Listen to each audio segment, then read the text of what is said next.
In her book, Transformation of America, author Cathy O'Brien claims that she was the victim of a mind control program run by the CIA. She claims that George Bush Sr. used ancient magical hand signals to directly control her subconscious mind. She also claims that Bill Clinton was under mind control.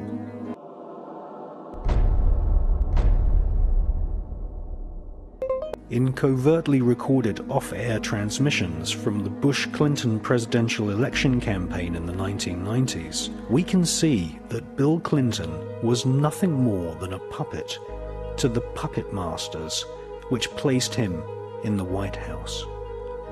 Bill Clinton's demeanor seems to be similar to a person who is under a hypnotic trance.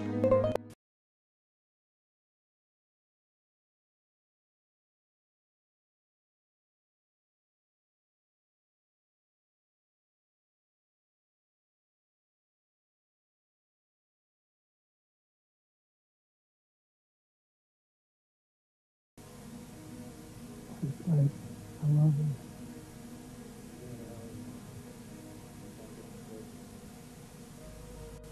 Can we do any more? We do some more. We do some more. Gonna do some more final call. We done all call all today. Today. So I wanted to finish the thought here.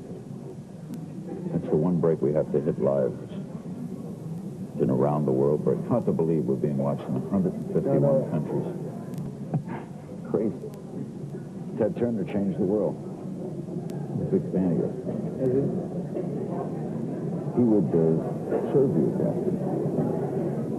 You know what I mean? I don't get only surprised. Miss Rebbe, what's he got left in life again?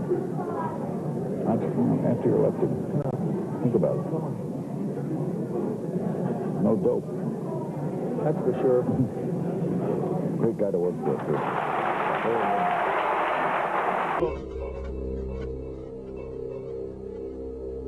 The origins of psychological warfare were in Nazi Germany, and in the Nazi ideology, they had something that was called Weltanschauungskrieg, which means worldview warfare. The idea for them was imposing the Nazi worldview on the countries that they had occupied. The Americans picked up this idea, created an American version of it, and called that psychological warfare.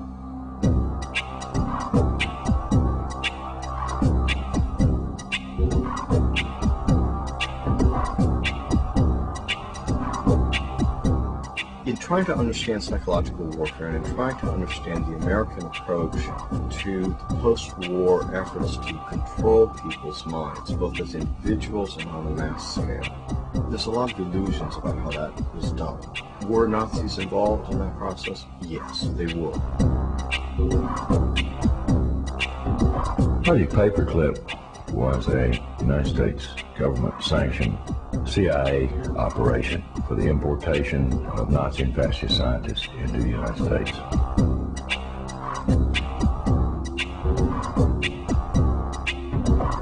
Their statement was simply this: if we don't bring these people into this country and contain them, then our enemies, the Soviet Union, will get them.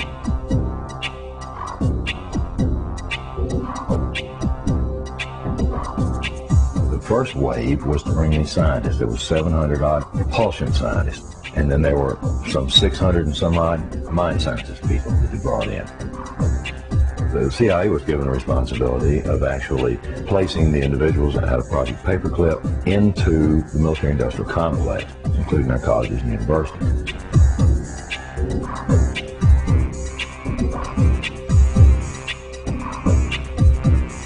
Mind control was a psychological warfare weapon that Adolf Hitler regarded as the answer for taking over the entire planet.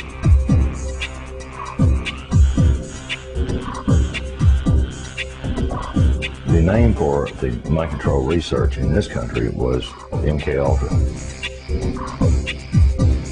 MK-Ultra was one program, a series of programs that came out of the CIA to experiment with different types of mind control, using drugs, using electroshock, using insulin shock, and other techniques.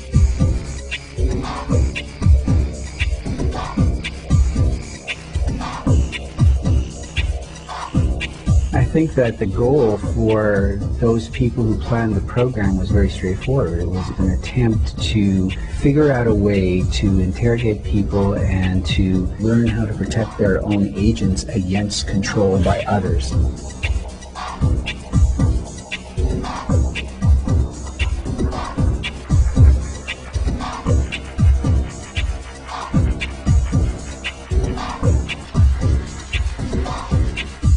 If you put someone in a position of being disabled by not feeding them or not allowing them to sleep or overwhelming them with sound, if you use massive shock treatment and you give people massive doses of drugs such as PCP or mescaline or amphetamines or LSD, and if you put them in periods of darkness where they can't predict from one minute to another what is going to happen next, so they're always dreading, there's no consistency to sort of what's going to happen, anybody can be put in a position of being open to brainwashing. Trying to understand psychological warfare and trying to understand the American approach to the post-war efforts to control people's minds, both as individuals and on a mass scale. There's a lot of illusions about how that was done. Were Nazis involved in that process? Yes, they were.